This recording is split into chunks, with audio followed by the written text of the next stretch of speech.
Bismillahirrahmanirrahim. Assalamualaikum warahmatullahi wabarakatuh.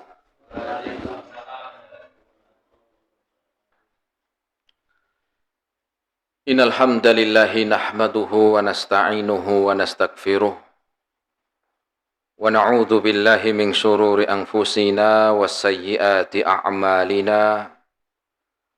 Man yahdihillahu fala mudilla lahu wa may yudlilhu fala hadiyalah.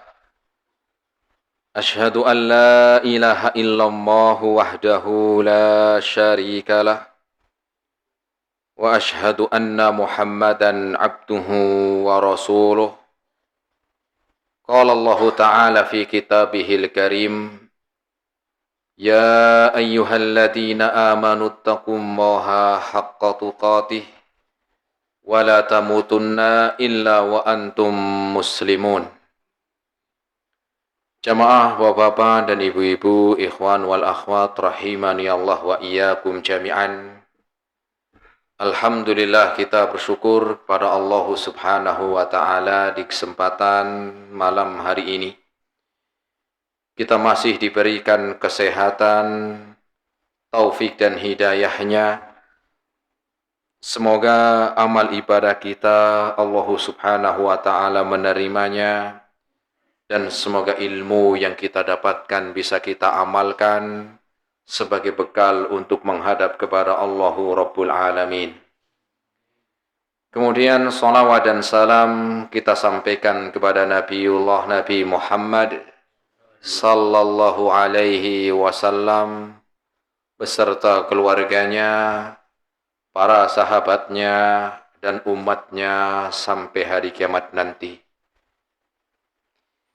Jamaah rahimani Allah wa iyyakum jami'an. Kita melanjutkan kembali dalam kajian rutin di Mushola Baitus Salam dengan bahasan dari hadis-hadis yang berkaitan dengan adab dan akhlak. Di mana malam hari ini kita akan mengkaji satu hadis yang baru. Hadis di mana pertemuan terakhir kita tentang yaitu mencintai saudaranya. Hadis yang kita akan bahas yaitu hadis yang diriwayatkan dari sahabat Abdullah bin Mas'ud. Dan hadis ini diriwayatkan oleh Al-Imam Bukhari dan Al-Imam Muslim. An Ibnu Mas'udin radhiyallahu taala anhu, dari sahabat Abdullah bin Mas'ud, semoga Allah meridhoinya. Qala sa'altu Rasulullah sallallahu alaihi wasallam ayyu dzanbi a'zam. Ayyu dzanbil a'zam. Aku pernah bertanya kepada Rasul sallallahu alaihi wasallam tentang dosa apakah yang paling besar. Qala Rasul sallallahu alaihi wasallam, kemudian Rasul pun menjawab, antaj'ala lillahi niddan wa huwa khalaqaka. Dosa yang paling besar adalah engkau menjadikan tandingan bagi Allah Subhanahu wa taala, sedangkan Ia yang telah menciptakanmu. Faqultu tsumma ayyu ya Rasul sallallahu alaihi wasallam, kemudian saya pun bertanya lagi, apalagi setelah itu ya Rasul dosa yang paling besar? Maka beliau pun mengatakan, antaqtula waladaka khasyata ayyakula ma'aka. Engkau membunuh anakmu lantaran khawatir ia akan makan bersamamu. Takut miskin. Faqultu tsumma ayyu ya Rasul, kemudian apalagi ya Rasul? Kemudian Rasul mengatakan, antuzani bihalilati jarik. Yang ketiganya, seorang yang berzina dengan istri tetangganya. Hadis riwayat Al-Imam Muslim. Bukan berarti kalau zina dengan selain istri tetangga boleh, enggak. Ini dosa yang paling besar. Jamaah rahimani Allah wa iyyakum jami'an. kita akan bahas satu persatu insyaallah taala. Dan sebagaimana pertemuan-pertemuan sebelumnya, ya kita akan sampaikan secara berkala, secara rinci insyaallah. Pertama adalah sahabat Abdullah bin Mas'ud. Tentang perawi hadis ini sahabat Abdullah bin Mas'ud radhiyallahu taala anhu. Tentang rawi ini pernah kita bahas dulu. Nggak tahu jenengan masih ingat apa enggak. Tentang hadis larangan berbisik-bisik. Sudah lama memang. Ya. Itu hadisnya dari sahabat Abdullah bin Mas'ud. Sehingga kita tidak mengulang tentang sahabat ini.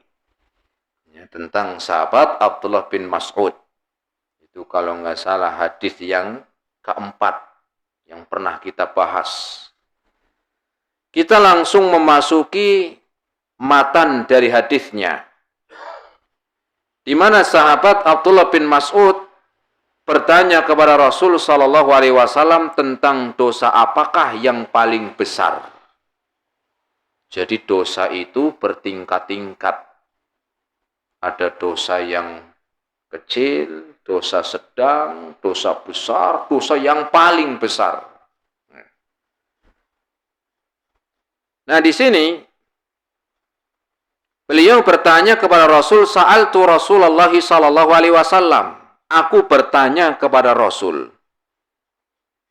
Ini adalah satu cara di dalam mentransfer ilmu. Bagaimana caranya? Dengan bertanya. Karena kadang ada orang aslinya nggak tahu, tapi apa? Tapi nggak mau tanya. Nggak tahu hukumnya, tapi dia nggak mau nanya ke orang yang tahu. Sehingga bagaimana dia akan mendapatkan ilmu? Maka jalan untuk mendatangkan ilmu itu dengan bertanya. Dan bertanya ini niatnya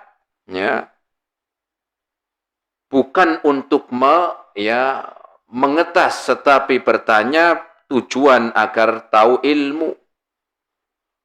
Metode tanya jawab begitu.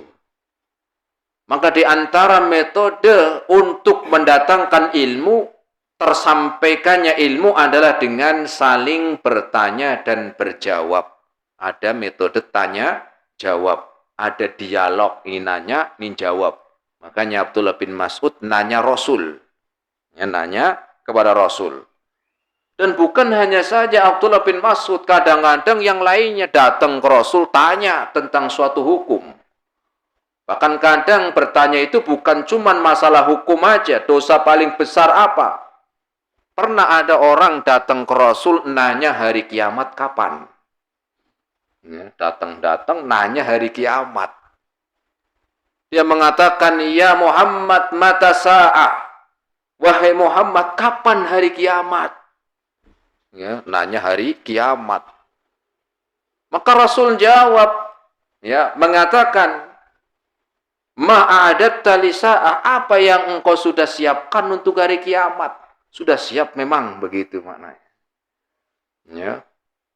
Bukan seperti kadang-kadang ada hari ini ngomong ketika, kapan hari kiamat? Oh, tahun 2012, jam 12, bulan 12. Udah lewat, Mas. Ada begitu. Ada lagi yang mengatakan hari kiamat tahun 1500 Hijriah. Sekarang sudah 1445. Tinggal berapa? Tinggal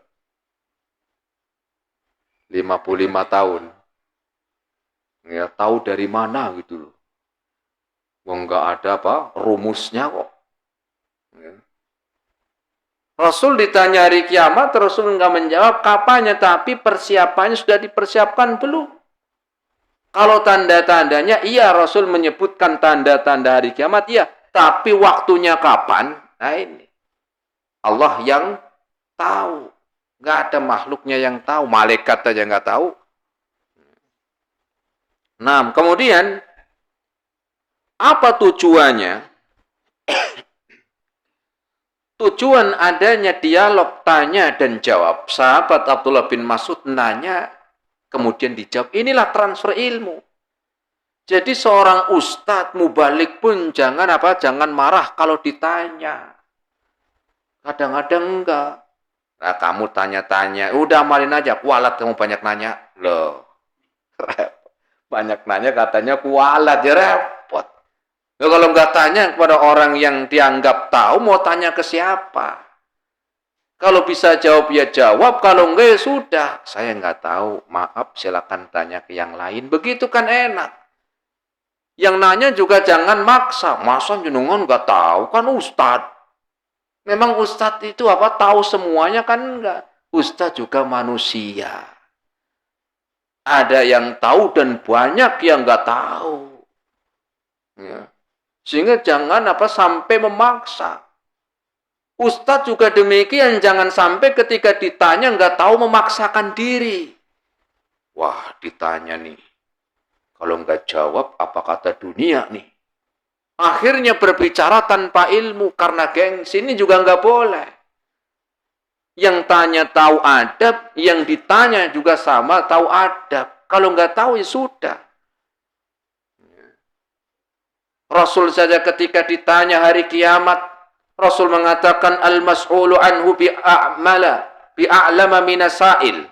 Orang yang ditanya tidak lebih tahu dari yang bertanya, karena yang bertanya adalah malaikat Jibril.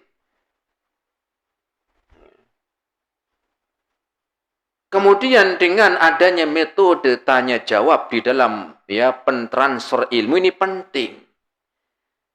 Di antaranya untuk menarik perhatian. Jadi enggak cuman menyampaikan, entah dengerin atau enggak, terserah, yang penting udah selesai. Seorang guru menyampaikan ilmu entah yang gimana, terserah murid-murid, yang penting selesai kurikulum. Enggak begitu. Tapi ada cara bagaimana mentransfer ilmu. Caranya gimana? Di antaranya dengan metode tanya jawab agar menarik perhatian. Karena kadang-kadang kalau enggak ditanya, tidak ada tanya jawab, kadang-kadang begitu. Jangankan murid. Yang pengajian begini aja kalau enggak ada tanya jawab, walaupun nanti dijawab ustadznya lagi, tapi kan minimal biar menarik perhatian. Ya. Karena enggak setiap orang yang duduk bermajelis belajar itu belum tentu dia sudah siap, atau mungkin kadang-kadang masih banyak pikiran. Sehingga ketika ada pertanyaan kembali menarik perhatian. Kelihatannya sih duduk dengerin, tapi pikirannya mana-mana. Ini utang kapan lunas, begitu. Yang kedua kayaknya dengerin tapi mikirnya banyak kontrakan sudah ditagih. Begitulah kadang-kadang orang.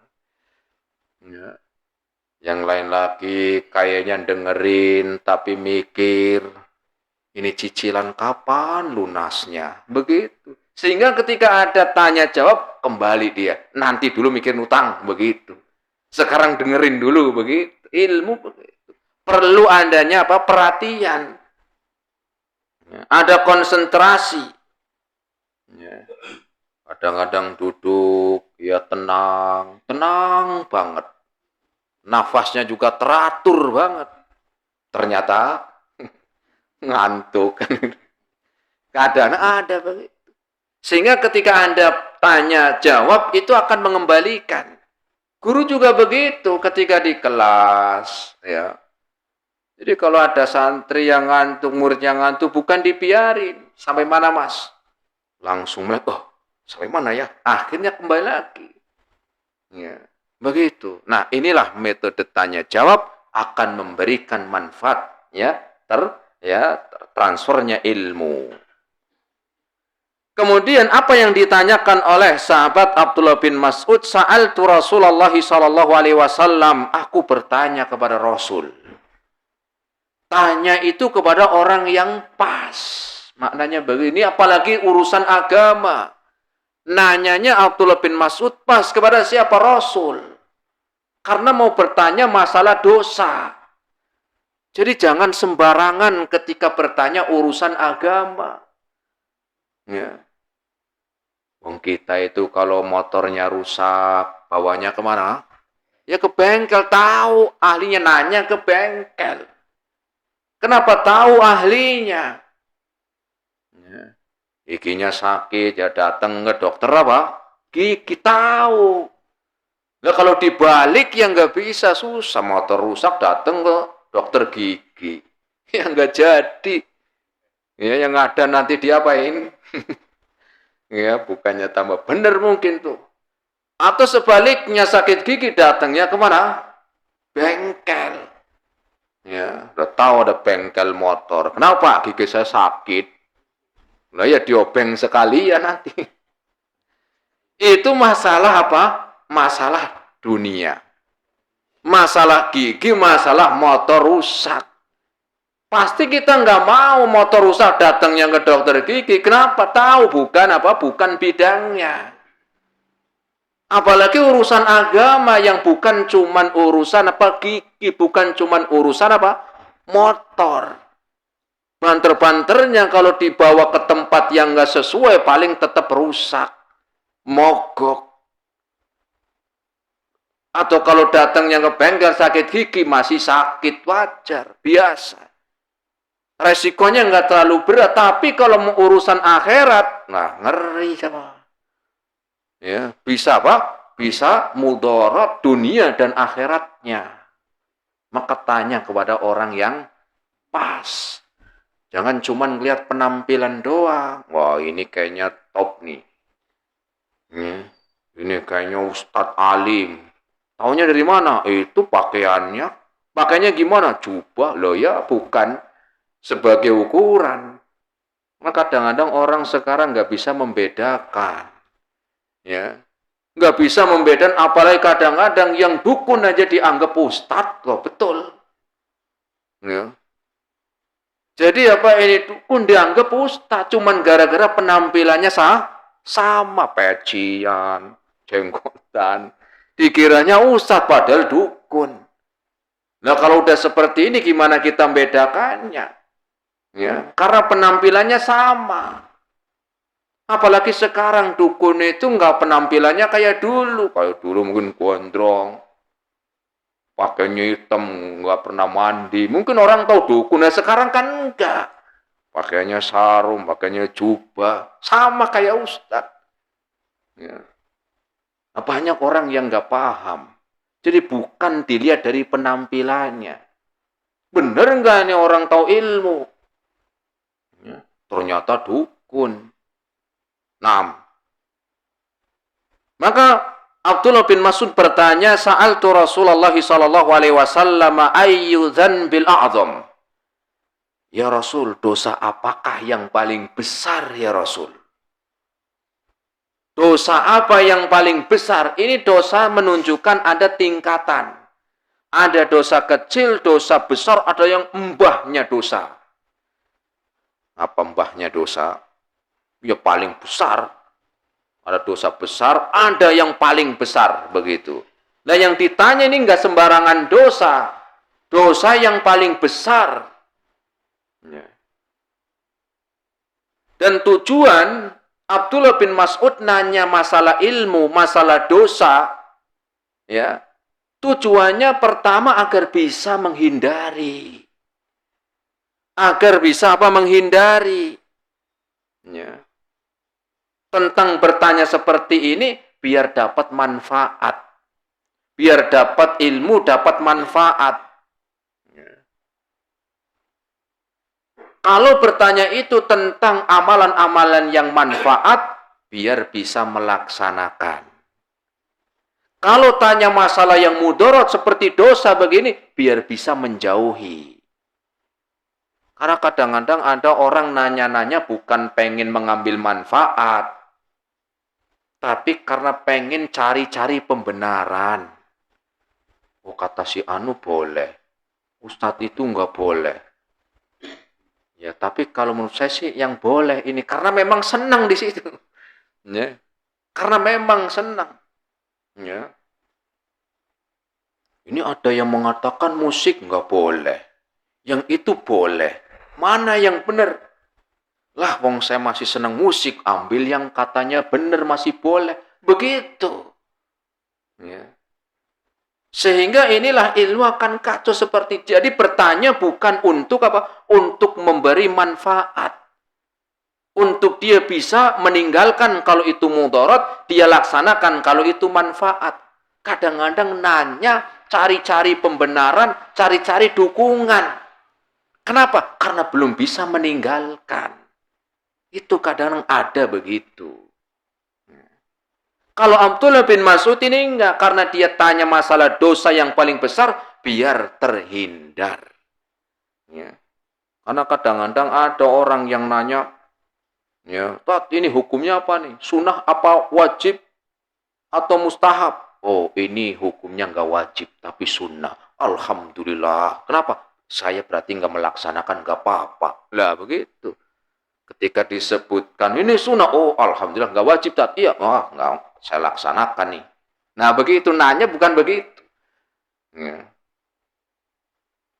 Kemudian beliau mengatakan ayyudzan bil a'zam.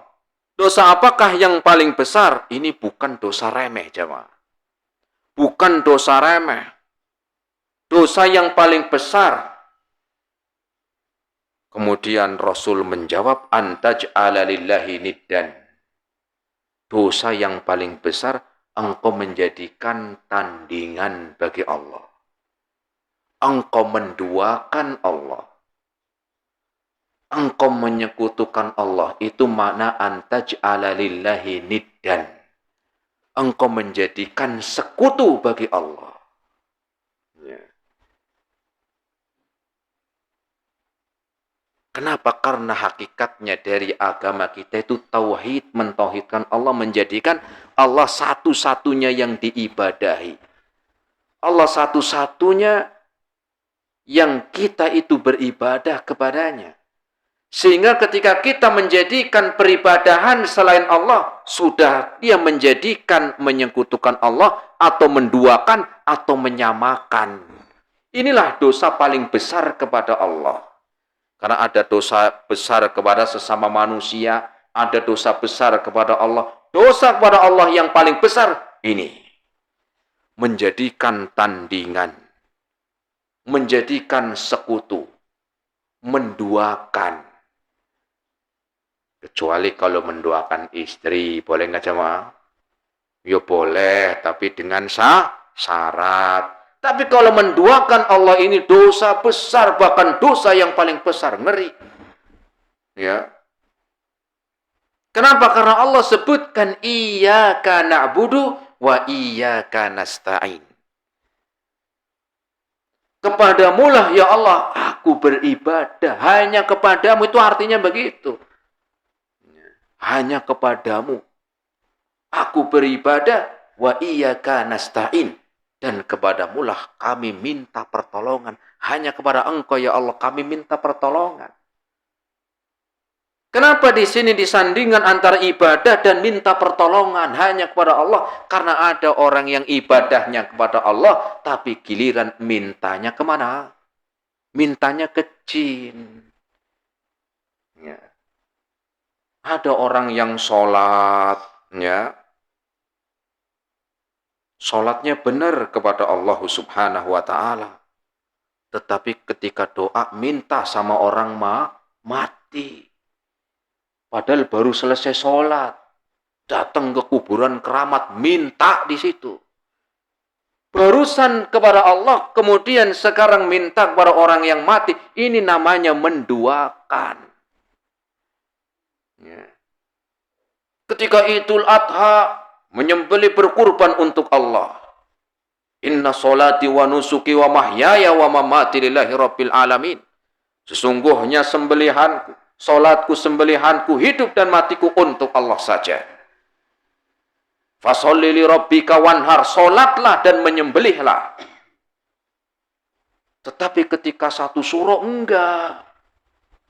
Satu surah kemana? Ke laut. Nyembelihnya di mana? Nyembelihnya di laut. Ya, repot. Apa itu syirik? Lah iya. Kenapa? Kalau memang benar-benar untuk ini tanda syukur. Kalau syukur itu nggak harus satu suro. Mau 1 Ramadan, mau 1 Januari, mau 1 Desember, monggo. Kenapa harus satu suro? Tapi ini syukur, iya. Kalau syukur kenapa harus di tepi pantai? Kalau mau syukur nyembelih ya bisa di rumah, bisa di lapangan, ya, bisa di kebun. Kenapa harus di lautan gitu loh? Tapi ini bentuk syukur. Kalau bentuk syukur kenapa harus dilarung tuh kepalanya? Kan begitu, betul? Nah, itu dia. Ya. Kenapa harus dilarung? Oh, ketika dilarung ternyata nggak balik lagi kepalanya, terima. Ada keyakinan begitu. Ketika balik lagi kena ombak, nggak diterima. Siapa di situ yang terima? Kalau memang syukur itu waktunya nggak ditentukan, bebas. Tempatnya bebas. Keyakinan-keyakinan tertentu nggak ada. Ini diterima karena apa? Nggak balik lagi kepalanya. Ketika balik lagi nggak diterima. Lah dari mana begitu? Nah inilah makanya Allah sebutkan dalam surat Al-Kautsar, fasholli li rabbika wanhar. Salatlah, nyembelihlah hanya untuk Allah. Kenapa? Karena ada orang yang sholat kepada Allah, ketika selesai sholat, nyembelihnya untuk apa? Untuk jin. Untuk siapa? Jin laut. Ya. Jin laut apa? Jin laut. Ya, kidul ke atau mana terserah. Begitu. Padahal habis sholat. Malah mungkin imamnya malah. Ya, dibantu muadzinnya baru selesai sholat. Ke laut apa? Begitu. Ini namanya menduakan antaj'ala lillahi niddan. Ya. Makanya ini dosa yang paling besar. Marah Allah. Ya. Allah marah. Kenapa? Diduakan. Ya. Makanya dulu orang-orang musyrikin, mereka itu tahu jamaah. Mereka tahu kalau pas lagi, ya, kalau lagi susah nih, itu mintanya kepada Allah. Mereka ini orang musyrikin loh. Ya. Mereka kalau lagi susah, ya, itu mintanya kepada Allah Subhanahu wa Ta'ala. Tapi ketika lagi senang lupa. Ya. Bahkan mereka dulu pada zaman Rasul Sallallahu Alaihi Wasallam, mereka sudah ada tawaf. Ya. Tetapi giliran, ya, lagi giliran, ya senang mintanya kepada yang lain. Itulah makna dari apa? Makna dari Rasul mengatakan antaj'ala lillahi niddan. Salat untuk Allah. Giliran pengen rezekinya lancar, ya. Mintanya kepada siapa? Mintanya kepada orang yang katanya orang pinter biar dikasih jimat. Lah itu baru salat. Ya. Biar rezekinya lancar. Kamu usahanya apa, Pak? Usahanya warung. Oh, sambilkan maharnya. Apa, Pak? Centong kayu. Maharnya berapa? Maharnya nggak usah mahal-mahal. 15 juta. Ada nggak begitu? Ada. Karena dia baru buka warung makan, pengen lancar usahanya. Biar warungnya rame, itu datang keluar mana lah? Keluar pulau. Ketemu orang yang dianggap apa? Orang yang dianggap pinter katanya. Kemudian minta biar usahanya lancar, dikasih centong, suruh bayar 15 juta. Centongnya kayu. Jadi kalau beli centong kayu berapa? Itulah yang di pasar. 6.000 ya, 6.000. Apalagi ibu-ibu kalau beli jadi 3.000. Ditawar 15 juta cuma. Nah inilah maknanya demikian. Bagaimana barusan sholat minta kepada Allah, ketika minta seperti ini, ya yakinnya kepada centong. Ini yang disebut dengan ya menduakan Allah Subhanahu wa Ta'ala. Sehingga Allah sebutkan inna solati, sesungguhnya solatku, wa nusuki, dan sembelihanku, wa mahyaya wa mamati, hidup dan matiku untuk Allah. Ini kan sekarang kadang-kadang enggak. Inna solati, ya sesungguhnya solatnya untuk Allah, nyembelihnya nanti dulu, begitu. Ya, nyembelihnya nanti dulu. Ada yang untuk Allah, ada yang enggak. Ya, apalagi kalau sudah jadi syarat, ya, nyembelihnya hewan apa? Ayam. Hewan ayam yang apa itu? Yang bulunya hitam, yang juga apa? Mukanya juga hitam, darahnya juga apa? Ya merah lah, darah ayam merah, hitam juga. Iya. Oh, tulangnya hitam dah. Apa ya? Oh, pernah. Ya. Jangan pengalaman juga nih. Enggak ya Pak ya, insya Allah. Nah, kadang-kadang ada. Oh ya, ya ada begitu. Orang minta Pak. Nih, ada yang sampai pengen biar diangkat menjadi pegawai tetap, suruh nyembelih begitu. Nanti sebutin nama ini, lemparkan di tempat tertentu. Nah ini. Ya. Padahal tadi yang minta itu sekolahnya tinggi. Yang ngasih resep ini, SD aja nggak lulus. Buat begini. Ya. Kenapa? Karena itulah jauh dari ilmu agama.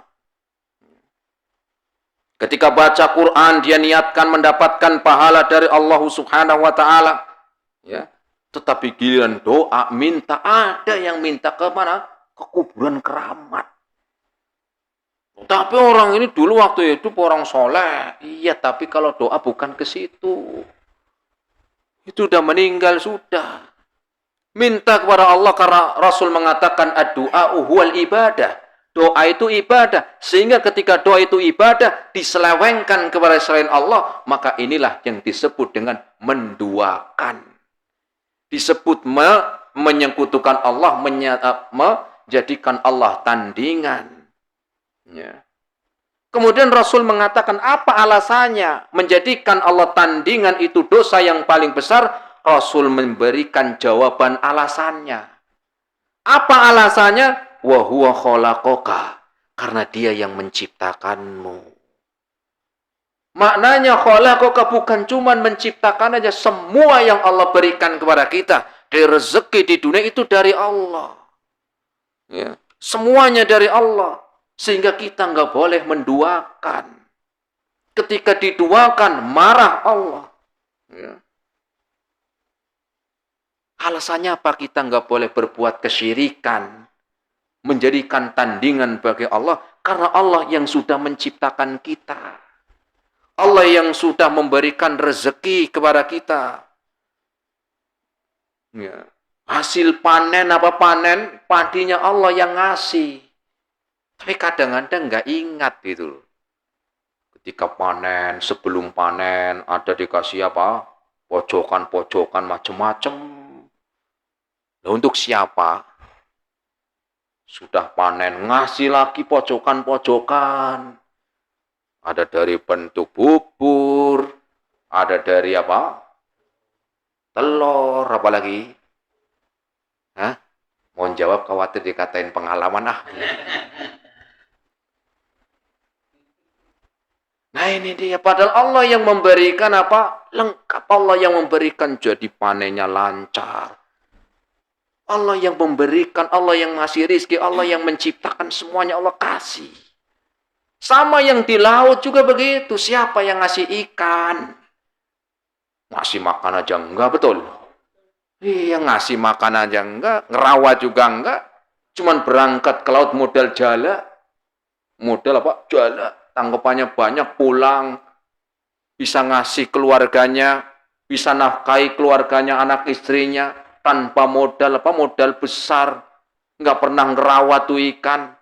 Nggak pernah jagain tuh ikan, dikasih banyak. Ternyata doanya, bersyukurnya kepada selain Allah. Marah nggak Allah kira-kira? Marah. Allah yang ngasih di lautan ikan yang begitu banyak. Bermacam-macam model dan besarnya.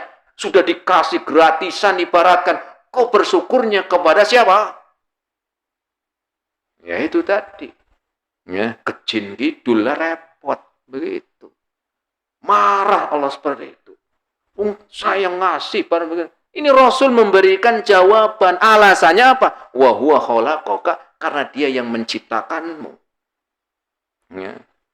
Allah yang ngasih kesehatan, Allah yang ngasihnya kepada kita nafas. Allah yang ngasih kita nafas. Ya. Tetapi aneh, ketika giliran tadi dapat nikmat, dapat panen, dapat tangkapan, ngasihnya ngasihnya sajen nggak tahu kemana. Ya, begitu. Taruh ada yang pojok-pojok, ada yang taruh di lautan, biar dilarung macam-macam. Ya. Nah, ini yang disebut kata Rasul, antaj'ala lillahi niddan wa huwa khalaqaka. Ya. Jangankan Allah Subhanahu wa taala, kita sebagai manusia. Ya. Misalnya ya jenengan punya istri, ya jangan istri jenengan lah, istrinya orang lah misalnya. Ya. Jenengan yang ngasih nafkah, yang memberikan kebutuhan hidupnya, jenengan kerja siang malam, ya banting tulang, peras keringat, ya kaki jadi kepala, kepala jadi kaki, saking semangatnya kerja, ya, semua kebutuhannya. Istri apa? Ya, dandananya, terima kasihnya untuk orang lain. Marah nggak suaminya kira-kira? Marah nggak kira-kira? Marah. Saya ngasih apa? Yang ngasih kebutuhannya, kerja siang malam, mencukupi kebutuhan sehari-hari. Sudah diberikan nafkah, terima kasihnya ke orang lain, marah. Ini manusia wajar. Apalagi Allah Subhanahu wa taala, Allah yang ngasih dari A sampai Z. Ya.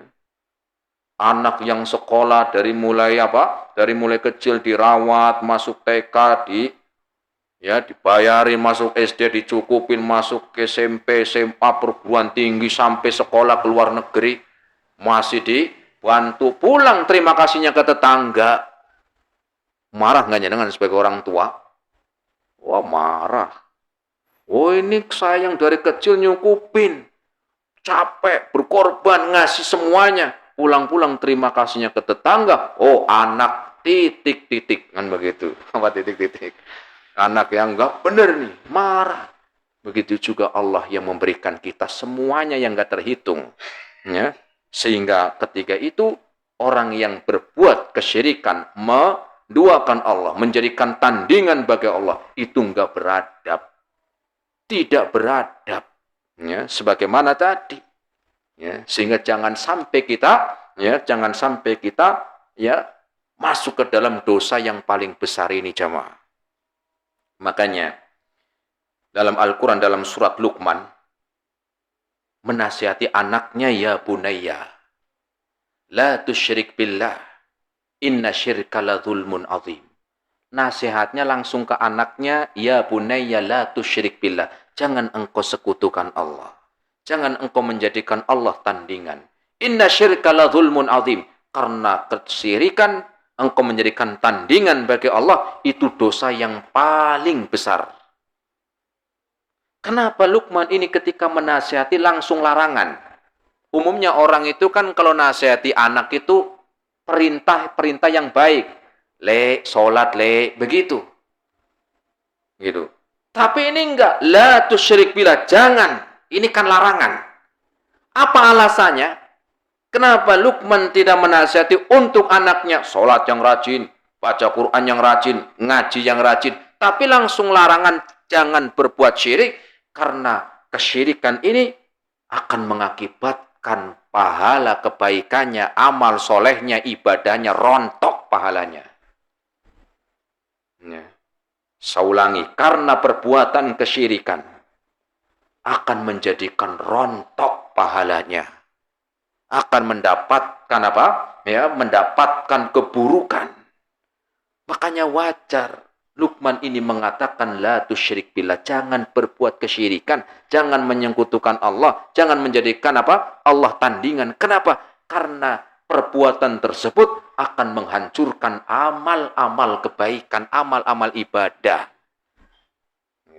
Banyak orang beribadah bagus, tapi kalau nggak tahu kesyirikan, ngeri. Dan ini Allah sebutkan dalam Al-Quran. Ya. Dalam surat Az-Zumar ayat yang ke-65. Surat apa? Az-Zumar ayat yang ke-65. Allah berfirman, la in asyrakta la yahbatanna amaluka. Jika engkau menyekutukan Allah, jika engkau menduakan Allah, jika engkau menjadikan tandingan bagi Allah, la yahbatanna amaluka, maka akan rontok amalmu. Quran surat Az-Zumar ayat yang ke-65. Semoga Allah Subhanahu wa taala menjauhkan ya kita semuanya dari dosa yang paling besar ini, dan kita diselamatkan dari dosa kesyirikan sehingga amal ibadah kita mendatangkan kebaikan dunia dan di akhirat nanti. Ini jemaah yang bisa kita sampaikan, semoga bermanfaat. Insyaallah taala kita lanjutkan kembali dalam kajian atau bagian yang kedua dalam hadis ini.